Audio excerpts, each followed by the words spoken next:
កាកបាទក្រហមកម្ពុជាខេត្តស្វាយរៀងបើកវគ្គបណ្ដុះបណ្ដាលជនបង្គោលស្ដីពីសុខភាពមនុស្សចាស់នៅព្រឹកថ្ងៃទី6ខែកក្កដាឆ្នាំ2017នៅទីស្នាក់ការសាខាកាកបាទក្រហមកម្ពុជាខេត្តស្វាយរៀងគម្រោងសុខភាពមនុស្សចាស់បានបើកវគ្គបណ្ដុះបណ្ដាលជនបង្គោលស្ដីពីសុខភាពមនុស្សចាស់ក្រោមអធិបតីភាពលោកស្រីមុំចន្ទធីនាយករងនាយកដ្ឋានសុខភាពកាកបាទក្រហមកម្ពុជាដែលបានការឧបត្ថម្ភថវិកាដោយសហព័ន្ធអន្តរជាតិកាកបាទក្រហមនិងអត្តច័ន្ទក្រហម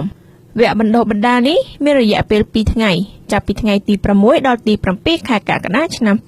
2017ដែលមានសិក្ខាកាមចូលរួមសរុបចំនួន30នាក់ស្រី9នាក់មកពីភូមិគោលដៅទាំង3គឺភូមិតាដេវបារាយនិងភូមិស្វាយគុយក្នុងឃុំមេសថ្ងក់ស្រុកចន្ទទ្រា